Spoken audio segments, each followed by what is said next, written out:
Praise the Lord. आज हम कुछ बातें करेंगे कि प्रभु चाहते हैं कि हम उनसे डरें। प्रभु हमसे क्या ये उम्मीद रखते हैं कि इंसान उससे डरे। मालूम है आज के टाइम में इंसान परमेश्वर से डर नहीं। 2020 में परमेश्वर ने कोरोना दिया लोगों को, तब लोग डरने लगे, लेकिन परमेश्वर से आज भी लोग नहीं डरते।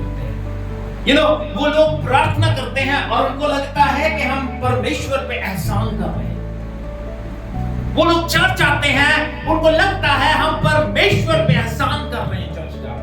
लेकिन प्रभु चाहता है कि हम उनसे डरें। प्रभु चाहता है कि हम उनसे डरें। वचन के बीच में गौर करते हैं। एक्सोडस निर्गमन की पुस्तक उसका 20 अध्याय 18 पद से लेकर 21 पद तक पढ़ेंगे। निर्गमन उसका 20 अध्याय 18 वचन से लेकर 21 वचन तक पढ़ेंगे। हाँ जी,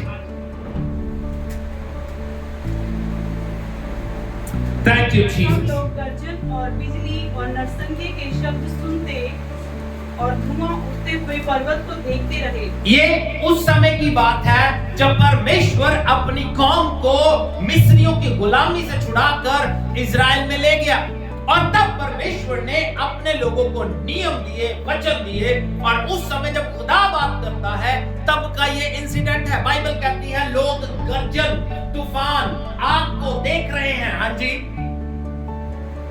कांप के दूर खड़े हो गए। हाँ जी, और वे मूसा से कहने लगे, मूसा को कहते हैं लोग, हाँ जी, तू ही हम सबसे बातें तू हमसे बातें कर, हाँ तब तो हम सुन सकेंगे। तब हम सुन सकेंगे। परंतु परमेश्वर हमसे बात ना करे। परमेश्वर हमसे बात ना करे।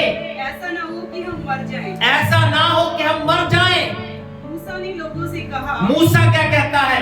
डरो मत, डरो मत, क्योंकि परमेश्वर इसलिए आया है, परमेश्वर इसलिए आया है कि तुम्हारी परीक्षा करे, तुम्हारी परीक्षा करे, और उसका भय तुम्हारे मन में बना रहे, और उसका डर तुम्हारे मन में बना रहे। और वो लोग परमेश्वर के पास जाने से डर रहे हैं। मालूम, अगर आप इसको पढ़ोगे तो परमेश्वर ने उस कौम के लिए मूसा को हुक्म दिया कि इस कौम को तैयार कर, 3 दिन तक ये अपने आप को शुद्ध करे, और उसके बाद मुझसे बात करने के लिए आए। लेकिन वो बात करना नहीं चाहते। कारण क्या है?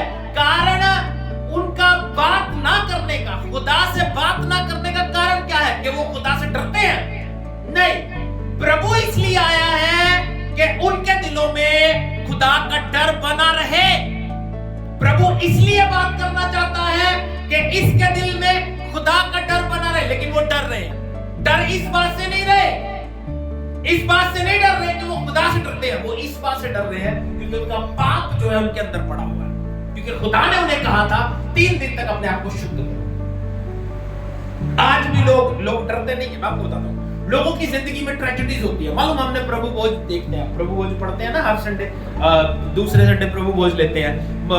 हम पहला कुरिन्थियों 11 अध्याय 23 वचन से 32 वचन तक पढ़ते हैं। तो वहां पे क्या कहता है प्रभु?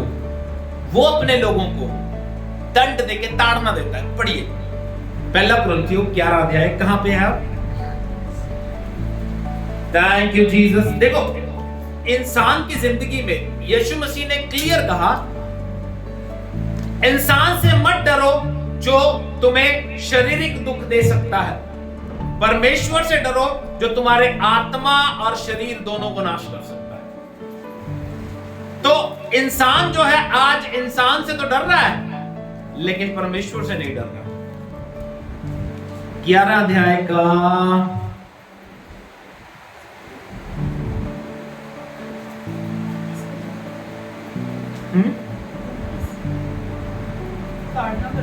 हाँ, परंतु प्रभु हमें दंड देकर हमारी ताड़ना करता है। क्या करता है प्रभु?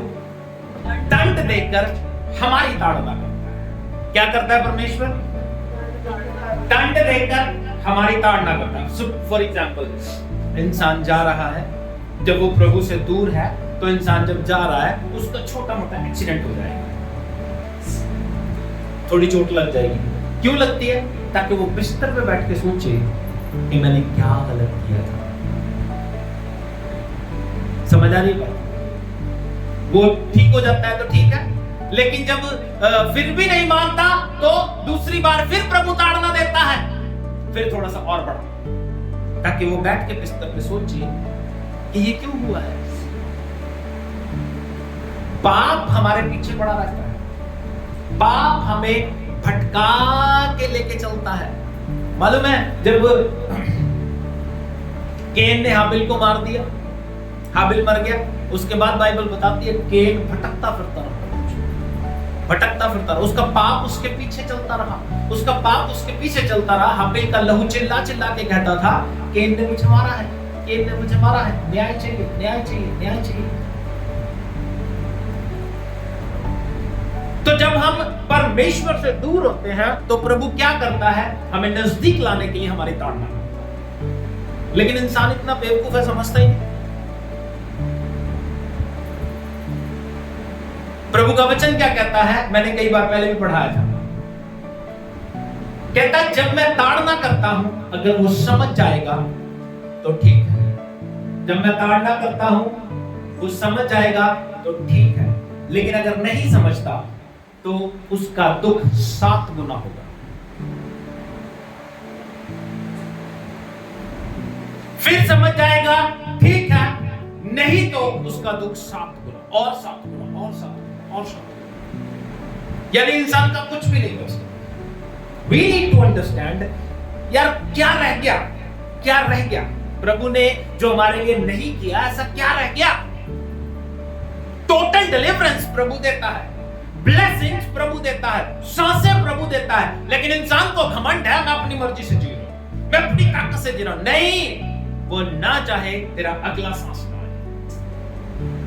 अभी पिछले दिनों हम कहीं पे गए, एक हमारे नोम थे, उन्होंने फोन नहीं उठाया। जब हम उनके पास गए तो देखा उस गली में डेथ हो गई। तो जब पता चला तो सिर्फ 29 साल का लड़का था जिसको पेट का इन्फेक्शन हुआ, विद इन 2 डेज, 2 दिनों में चला गया। उसकी वाइफ प्रेग्नेंट। बात को समझो जो मैं कहना चाहता हूं, मैं डराना चाहता हूं, क्योंकि प्रभु कहता है, प्रभु मूसा कह रहा है, प्रभु का वचन कह रहा है, खुदा इसलिए आया कि तुम्हारे मन में उसका डर बना रहे, तुम्हारे मन में उसका डर बना रहे। जब वो डर आपके अंदर बना रहेगा तब आप कामयाब होंगे। प्रॉब्लम कहां पे है? इंसान में डर रहा ही नहीं। मालूम है पिछले दिनों कलकत्ता का केस कितने लोगों को पता है, कितना वायरल है? मालूम है क्यों? क्योंकि वो जो लोग हैं ना, जो पापी लोग हैं, जिन्होंने किया है, उनके अंदर परमेश्वर का कोई डर नहीं है। मतलब उस बात को पढ़ के, उस बात को सुन के हमारी आंखें गीली होगी, बट जो लोग कर रहे थे उनके अंदर क्या डर है आप सोच सकते हो? जो जिन लोगों ने किया है उस लड़की के साथ, कितना बुरा व्यवहार किया, आंखें फोड़ दी, गला घोट दिया। मतलब इतना पढ़ने के बाद दुनिया रो रही है, दुनिया रो रही है। लेकिन ये हुआ क्यों? क्योंकि लोगों में डर है नहीं। डर आपको कामयाब करता है। डर जब आपके अंदर होगा तो ही आप अपनी जिंदगी में सही जी सकते। डर होना बहुत जरूरी है। तो प्रभु किस लिए प्रकट हुआ, वहां पे क्यों आया है? प्रभु कहता है, प्रभु का दास कहता है, तुम्हारी परीक्षा करने के लिए और तुम्हारे अंदर परमेश्वर का डर डालना। प्रभु क्या कहता है? वो ताड़ना देके, दंड देके हमारी ताड़ना करता है ताकि हम क्या हो जाए, वापस खत्म हो गया था वो, पढ़ो। परंतु प्रभु हमें दंड देकर हमारी ताड़ना करता है। दंड देकर हमारी ताड़ना करता है। पहला कुरिन्थियों 11 अध्याय 32 पद में लिखा है। हाँ जी, इसलिए कि हम संसार के साथ दोषी न ठहरे। वो दंड क्यों देता है? कि हम संसार के साथ दोषी ना ठहरे। अब इस बात को समझने की कोशिश। बाइबल कहती है पाप की मजदूरी मौत है। पाप की मजदूरी मौत। जो दुनिया पाप कर रही है उनको एक दंड मिलेगा, लेकिन अगर हम भी पाप करेंगे तो हमें भी संसार के साथ दंड मिलेगा। तो प्रभु क्या करता है? अपने लोगों को ताड़ना देता है, मारता है, डांटता है। सपोज हमारे छोटे बच्चे होते हैं, जब वो कुछ गलत करते हैं हम उनको मारते हैं, डांटते हैं, ताड़ना करते हैं कि वो अपनी जिंदगी में दोबारा कोई गलत काम ना करे। तो प्रभु भी ताड़ना करता है ताकि हम लोग संसार के साथ दोषी ना ठहरे, ताकि हम अनमिच्योर मौत ना मरे। अगर कोई 29 साल का मर गया, हम उनमें से ना हो, हम उनमें से ना हो। अगर कोई 20 साल का मर गया, हम उनमें से ना हो। प्रभु नहीं चाहता ये चीजें। प्रभु अपने लोगों को सुरक्षा देना चाहता है, लेकिन हाँ, वो कुछ काट दंड का हमें दे देता है ताकि हम उस बड़े दंड से बच जाएं जो संसार को मिलने वाला है। हाँ जी, इसलिए हे भाइयों, हाँ, जब तुम खाने के लिए इकट्ठे होते हो, बस काफी है। अब सुनो, खुदा चाहता है कि हम प्रभु से डरें। निर्गमन उसका 19 अध्याय 10 वचन से लेकर 12 वचन तक पढ़ेंगे। पिछला अध्याय ही है 10 से 12 तक। सुनिए क्या कहती है बाइबल। प्रभु चाहता है इंसान जो है उससे डरे। देखो, जब इंसान की जिंदगी में परमेश्वर का डर होगा तो वो पाप करने से बच जाएगा। हाँ जी। तब यहोवा ने मूसा से कहा, यहोवा मूसा से क्या कहते हैं? लोगों के पास जा, लोगों के पास जा और उन्हें आज और कल पवित्र करना। मैं बता रहा हूं ना, आज और कल पवित्र करना। हाँ जी।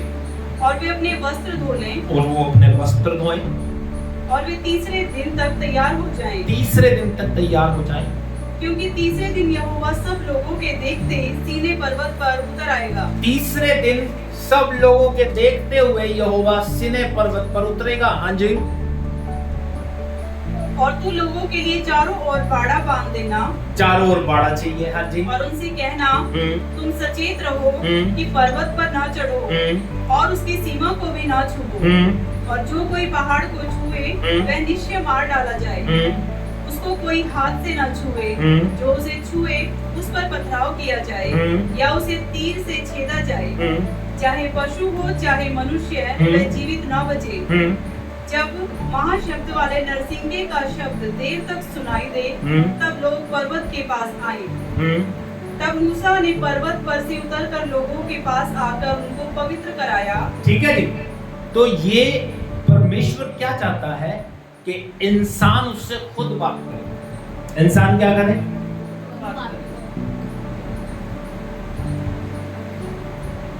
प्रभु शुरू से ये चाहता है। परमेश्वर चाहता है कि वो पर्सनली बात करे। कैसे? व्यक्तिगत रूप से। वो माइंड से अलग बात करना चाहता है, शानू से अलग बात करना चाहता है। लेकिन माइंड, शानू या लोग क्या चाहते हैं? उनको एक व्यक्ति मिल जाए, जैसे ये लोग चाहते हैं। ये लोग क्या कहते हैं? हम तुझसे तो बात करेंगे, मूसा से बात करेंगे, लेकिन परमेश्वर से बात। आज भी यही हो रहा है। आज भी यही हो रहा है। वो लोग पास्टर से बात करते हैं, पास्टर को अपनी प्रॉब्लम बताते हैं, पास्टर उनके लिए दुआ करेगा तो ठीक होंगे, लेकिन परमेश्वर से डायरेक्ट बात। प्रॉब्लम यही है। बात समझ आ रही है? प्रभु ने कभी नहीं चाहा, ध्यान देना, वेद की बात बता रहा हूं जो कहीं नहीं मिलेगी आपको, कहीं नहीं मिलेगी, सच बता रहा हूं। अगर मैं ये बातें अमेरिकन कैनेडियन को बताऊंगा ना तो वो मुझे फूलों को उठा के घूमेंगे। प्रभु ने कभी नहीं चाहा, कभी नहीं चाहा कि इंसान और परमेश्वर के बीच में कोई मध्यस्थ हो। कभी नहीं चाहा। परमेश्वर ने ये क्यों आया? क्योंकि इंसान चाहता है। इंसान डरता है कि मैं खुदा से बात करूंगा तो मर ना जाऊंगा। ये कह रहे हैं ना वो। कहा ना उन्होंने? पढ़ा? क्या कह रहे हैं? कहते हैं अगर हम खुदा से बात करेंगे तो मर जाएंगे। क्यों? क्योंकि हमारे अंदर पाप है। अब हम क्या करेंगे? हम इंसान से बात करेंगे, वो इंसान आगे जाके ऊपर खुदा से बात करेगा। ऐसे एक याजक आ गया। क्या हो गया? याजक। किसने बनाया? लोग। उसके बाद क्या कहते हैं? जब प्रभु ने मैंने आपको बताया था ना, शम्मल में लिखा है, परमेश्वर को राजा होने से रद्द कर दिया उन्होंने। क्या चाहते हैं? हमारे लिए एक राजा। क्या है? किसने बुलाया? राजा क्या करता है? राज करता है। राजा क्या करता है? इंसान अपने आप को खुद गुलामी में लेके जा रहा है। प्रभु क्या चाह रहा है? तो खुद राजा बने अपनी जिंदगी में। बात समझ आ रही है मेरी? मैं क्या बता रहा हूं, फेथ की बात बता रहा हूं। प्रभु ने कभी नहीं चाहा इंसान और परमेश्वर के बीच में कोई आए और उसको कोई मैसेज दे, ना, कभी नहीं चाहा। लेकिन अब बना दिया गया, ऐसा इंसान ने बनाया, ऐसा इंसान ने चाहा। तो हमें सिर्फ एक काम करने की जरूरत है आज, सिर्फ और सिर्फ प्रभु से डरने की जरूरत है। और वो ही चीज लोगों में है। अब लोगों ने प्रोसेस क्या बना लिया, लोगों ने नियम क्या बना लिया है? पाप करते रहो, गुनाह करते रहो, झूठ बोलते रहो, उसके बाद पास्टर जी हमारा जनाजा पढ़ देंगे, हम स्वर्ग पहुंच जाएंगे। करते हैं ना, पास्टर जी भी करते हैं। पास्टर जी को छोड़ो, दुनिया में जब आप शमशान में जाओगे, वहां पे पंडित जी, मौलवी जी, वो भी यही कहते हैं कि प्रभु ये बंदा दुनिया की रेस पूरी करके तेरे कदमों में आ गया, इसे कबूल करना। यानी उसके कहने से कबूल होएगा, इसके कर्मों से ये कबूल नहीं हो सकता। लोग भी यही कर रहे हैं, जनाजा पढ़ने से उनको लगता है कि ये बंदा स्वर्ग में जाएगा, लेकिन ऐसा नहीं है। आपकी लाइफ में अगर डर नहीं है तो डेफिनेटली आप इस दुनिया में भी प्रॉब्लम में रहोगे, इस दुनिया के बाद भी प्रॉब्लम में रहोगे। डर आपकी जिंदगी में होना चाहिए। डर, लोगों की लाइफ में डर नहीं है, डर खत्म हो चुका है, डर बिल्कुल खत्म हो चुका है। अब बाइबल ये बताती है, जब आप, मालूम है आपको, अक्सर इंसान जब परमेश्वर के पास नहीं जाता, उसके परमेश्वर के पास ना जाने का एक कारण होता है, वो है उसके अंदर बसा हुआ पाप। अब उन लोगों को प्रभु ने कहा 3 दिन तक अपने आप को शुद्ध करो, उसके बाद मेरे नजदीक आना। लेकिन उन लोगों ने शायद उस नियम को ना माना हो, इसलिए वो कहते हैं मूसा तुझसे तो बात करेंगे, लेकिन अगर हम इससे बात करेंगे तो हम मर जाएंगे, क्योंकि sin is working, पाप जो है हमारे अंदर पड़ा रहता है। बाइबल बताती है, मालूम, जब हम इस जिंदगी में देखते हैं, जब आप पापी हैं तो डर आपके अंदर बना रहता है और प्रभु से मिल नहीं पाते। प्रभु आपको अपने पास बुलाता है कि आजा, उन्हें दे, अपनी प्रॉब्लम्स को, अपने गुनाहों को मुझे दे दे। बाइबल क्या कहती है? निर्गमन उसका 20 अध्याय 1 वचन से लेकर 5 वचन तक प्रभु क्या कहता है, सुनिएगा। प्रभु के साथ चलते हुए आज्ञाकारी हमें बनना पड़ेगा। प्रभु ने जब अपनी कौम को गुलामी से निकाला, उनको कहा मुझसे मिलो, एंड उनको नियम दिए, प्रभु ने कुछ व्यवस्था दी। क्या लिखा है? हाँ जी, तब परमेश्वर ने ये सब वचन कहे। परमेश्वर ये वचन कह रहा है अपने लोगों से, सुनिए। हाँ जी, मैं तेरा परमेश्वर यहोवा, मैं तेरा परमेश्वर यहोवा, जो तुझे दासत्व के घर अर्थात मिस्र देश से निकाल लाया हूं। मैं तुझे दासत्व के घर अर्थात मिस्र देश से निकाल के लेके आया हूँ। हाँ जी, तू मुझे छोड़ दूसरे को ईश्वर करके ना मानना। मुझे छोड़ दूसरे को ईश्वर करके ना मानना। ये नियम कब दिए प्रभु ने? जब उनको गुलामी से निकाल के लेके आया। ये नियम उनको मिस्र में नहीं दिए गए। क्यों? क्योंकि मिस्र में वो ऑलरेडी गुलामी में। अब प्रभु नियम दे रहा है, जब उनको छुड़ा लिया, कि अब तुम मेरे साथ जीना चाहते हो तो ये नियम है, मुझे छोड़ किसी को ईश्वर करके नहीं मानना। हाँ जी, तू अपने लिए कोई मूर्ति खोद कर ना बनाना। अपने लिए कोई मूर्ति खोद के नहीं बनाना। हाँ जी, ना किसी की प्रतिमा बनाना, ना किसी की फोटो बनाना। हाँ जी, आकाश में या पृथ्वी पर, आकाश में या पृथ्वी पर हो, या जल में है, या जल में है, तू उनको दंडवत ना करना। उनको दंडवत ना करना। बाइबल कहती है किसी की प्रतिमा नहीं बनानी। बाइबल क्या कहती है? किसी की प्रतिमा। प्रतिमा क्या होती है? फोटो। प्रतिमा क्या होती है? पिछले दिनों मैंने एक फेसबुक पे शेयर किया था। मालूम, जब हम दुनिया में रहते थे, डेरावादी थे। डेरावादी समझते हो? डेरावादी जो किसी डेरे पे जाते हैं, किसी बाबे को मानते हैं, तो वो क्या करते हैं? उनकी मूर्ति अपने घर पे लगा देते हैं, उनकी फोटोज अपने। लेकिन आज के क्रिश्चियन भी ऐसे ही कर रहे हैं। जिस चर्च में जा रहे हैं, उस पास्टर की फोटो घड़ी में है, उस पास्टर की फोटो हाथ में डाल के घूम रहे हैं, वो भी डेरावादी है। अब उस नाम लिए में और इस नाम लिए में फर्क क्या है? अब प्रभु का नियम सख्त है, नियम स्पेशली मूर्ति पूजा के लिए। इवन तो मैंने तो ये भी देखा, एक ने मंदिर बना रखा पूरा, यीशु मसीह की फोटो भी और साथ में बजिंदर सिंह की फोटो भी। सारे ये खुदा है।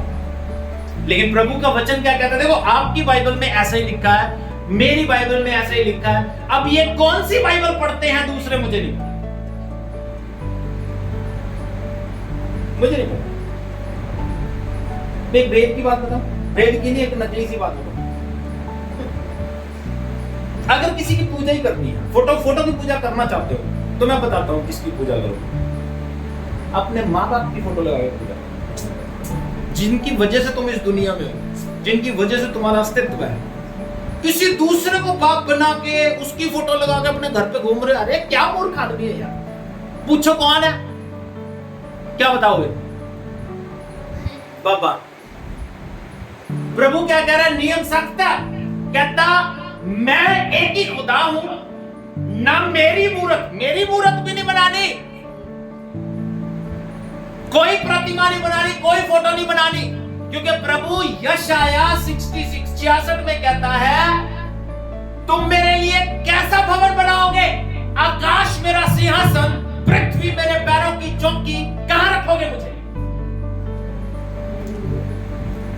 लेकिन हमने उसे छोटा सा बना के अपने घर में, ये हमारे पापा जी ये बताएंगे। मैं सच बता रहा हूं, सुनना मेरी बात। जब आपके मार पड़ेगी, सबसे पहले वो पापा भागेगा जिसको आपने बना के अपने घर पे रखा, कोई नहीं बचाएगा। आपका अपना पर्सनल रिश्ता प्रभु के साथ कैसा है, ये चीज आपको बचाएगी। उसके साथ कितना टाइम स्पेंड कर रहे हो, उसके साथ कैसे नियमों को मान रहे हो, उसके साथ कैसे व्यवस्था के अनुसार चल रहे हो, ऐसे ये बातें आपको प्रभु में बढ़ाएगी। क्या कहते हैं बाइबल आगे? हाँ जी। क्योंकि मैं तेरा परमेश्वर यहोवा, जलन रखने वाला परमेश्वर। कौन हूं मैं? जलन रखने वाला। कौन हूं मैं? जलन रखने वाला परमेश्वर। जलन रखने वाला परमेश्वर। हाँ जी। और जो मुझसे बैर रखते हैं, जो मुझसे बैर रखते हैं, उनके बेटों, पोतों और परपोतों को भी पितरों का दंड देता हूँ। माय गॉड, कितनी पीढ़ियों को? बेटे, पोते, पड़पोते। यानी करोगे आप, भुगतेंगे आपके बेटे, पोते, पड़पोते। तो कुछ अच्छा करो यार उनके लिए, अच्छा करो। हाँ जी। और जो मुझसे प्रेम रखते हैं, जो प्यार करते हैं और मेरी आज्ञाओं को मानते हैं, उन हजारों पर मैं करुणा किया करता हूँ। करुणा करता हूँ। जो लोग, वो भी कितनी जनरेशन पे होगा? सेम नहीं, वही सेम 3 पीढ़ी। आशीष कौन कौन पाएगा? बेटे, पोते, पोते। लेकिन हम कर क्या रहे हैं? हम नियम ही नहीं मान पा रहे, हम व्यवस्था को मान ही नहीं पा रहे।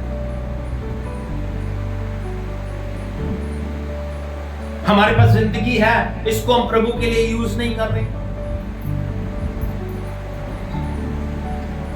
हमारे पास सांस है, इनसे हम प्रभु की महिमा नहीं कर रहे। हमारे पास पैसा है, लेकिन प्रभु के लिए यूज नहीं कर रहे। छोड़ो प्रभु के लिए, अपने बच्चों के लिए यूज नहीं कर रहे। पिछले दिनों एक केस हुआ हमारे पास, आज वो अपने बच्चे को याद करता है। लेकिन मुझे लगा कि अगर इसने पैसे को अपने बच्चे से ज्यादा वैल्यू ना दी होती, तो आज ये हाल ही नहीं होता इसका।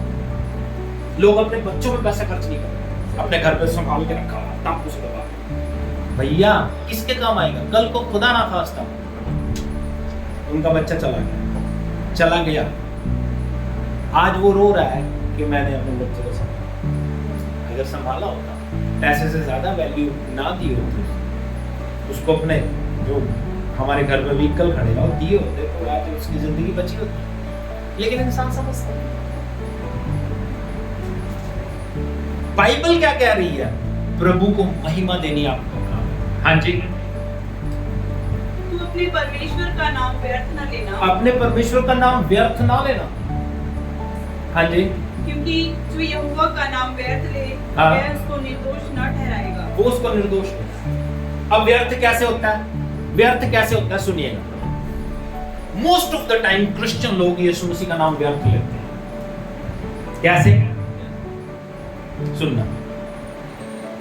एक व्यक्ति खुद प्रार्थना नहीं कर रहा होता, लेकिन दूसरे को देख के कहता है प्रभु यीशु के नाम में प्रार्थना किया कर। इट इज व्यर्थ, क्योंकि तू खुद तो कर नहीं रहा।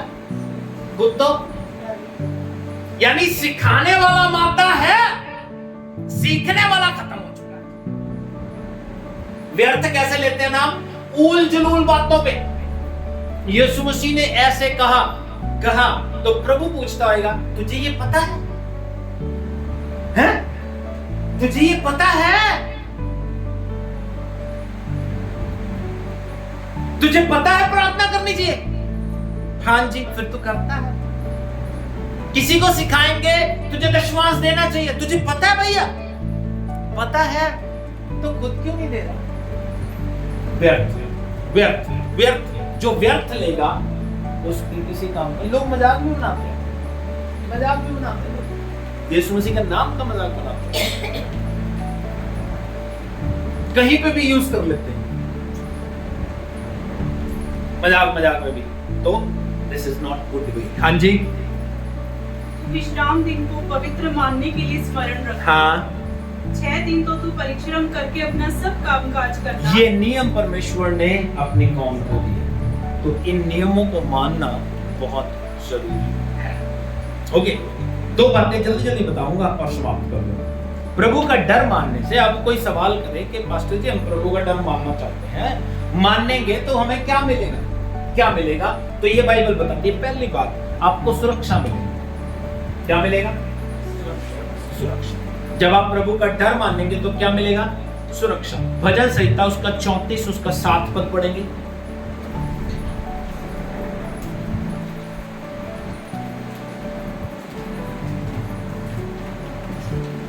भजन संहिता, यहोवा के डरवैयों के चारों ओर उसका छावनी किए हुए उनको बचाता है। क्या करता है? बाइबल कहती है यहोवा से डरने वालों को, यहोवा के डरवैयों के चारों ओर उसका दूत छावनी करके उन्हें बचाता है। क्या मिलेगा? सुरक्षा। दूत हमारे इर्द गिर्द रहेगा, लेकिन कब? जब हम उसके डर में जिएंगे। लेकिन जब हम डर में नहीं जिएंगे तब भी दूत हमारे इर्द गिर्द रहेगा। जब हम डर में नहीं जिएंगे तब भी दूत हमारे, लेकिन डायरेक्शन चेंज होती है। उस समय सुरक्षा नहीं होगी, उसके हाथ में तलवार होगी। बलाम नबी ने देखा बहुत सोना बहुत चांदी है, बलाक कहता चल के इजराइल को शराब दे, कहता मैं प्रभु से पूछ के आता हूं। प्रभु ने क्या कहा?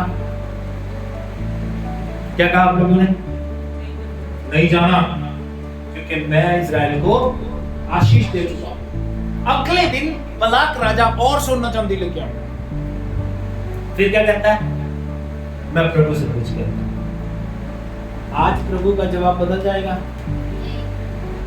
कल ना थी, आज भी ना है, कल भी ना रहेगी। लेकिन तू अपनी नियत बदल रहा और खुदा ने उसे क्या दिया? जा। लेकिन जब गया तो बाइबल बताती है, मालूम ये इंसिडेंट कितना फेमस है? गधी बोली, तलवार लेके खड़ा था फरिश्ता, कहती तुझे दिखाई नहीं देता? फरिश्ता नंगी तलवार लेके खड़ा है। फरिश्ता तब भी रहेगा जब आप डरोगे नहीं, लेकिन आपको मारने के लिए। ये मत सोचना कि प्रभु मतलब सिर्फ प्यार करता है। भैया, जैसे हम अपने बच्चों से प्यार भी करते हैं, गुस्सा भी करते हैं, वैसे ही वो भी है। वो ताड़ना देगा, समझाएगा 1 बार, 2 बार, 3 बार, 4 बार, 5 बार, में भी 10 बार, लेकिन 11वीं बार जान निकाल लेगा। डिपेंड्स कि आप अपनी लाइफ में जी कैसे रहे हो, आपकी लाइफ में कैसा रिश्ता है प्रभु के साथ। किसी को दूसरी बार में, किसी को तीसरी बार में। मालूम दुनिया में चलता है, एक इंसान को 1 अटैक होता है, 2 अटैक होते हैं, कहते हैं तीसरे अटैक में चला जाता है। लेकिन हमारे पास ऐसे भी लोग हैं जिनको 7 अटैक हुए थे, लेकिन फिर भी नहीं गए। और उनके पीछे कारण क्या है? उनके पीछे उनका एक रिश्ता प्रभु के साथ कैसा था। उन्होंने गलती की, फिर माफी मांग ली, प्रभु मुझे माफ कर दे। प्रभु ठीक है, कोई बात नहीं, हल्का सा अटैक हुआ, चलो कोई बात नहीं। लेकिन अगर फिर भी नहीं मानेंगे, फिर 7 के बाद तो जाना पड़ेगा, 8 के बाद तो जाना पड़ेगा। देखो, अल्टीमेटली लास्टली आपकी लाइफ में आपके साथ क्या बीतेगा, ये आप ही डिसाइड करोगे। कौन डिसाइड करेगा? आपकी अपनी लाइफ है, आपने कैसे जीना है, कैसे करना है, कैसे चलना है, डिपेंड्स ऑन यू। अगर तुझे पता है दशमांश देना चाहिए तो देने की आदत डाल, दूसरे को सिखा मत। अगर तुझे पता है प्रार्थना करनी चाहिए तो प्रार्थना करने की आदत डाल, दूसरे को सिखा मत। प्रैक्टिकली तुझे पता है चर्च जाना है तो सिखाने की जरूरत नहीं है, खुद जा, फिर लेके अपने परिवार को। तो जरूरतों को समझो। ये कहती है बाइबल, सुरक्षा मिलेगी, प्रभु हमारे साथ रहेगा, प्रभु हमें संभाल लेगा, उसके दूत हमें संभाल लेंगे। लेकिन अगर हम आज्ञाकारी नहीं रहेंगे, अगर हम उसके डर में नहीं रहेंगे तो कुछ नहीं होगा। दूसरी और आखिरी बात, आप लोग धन्य होंगे। क्या होएगा? धन्य।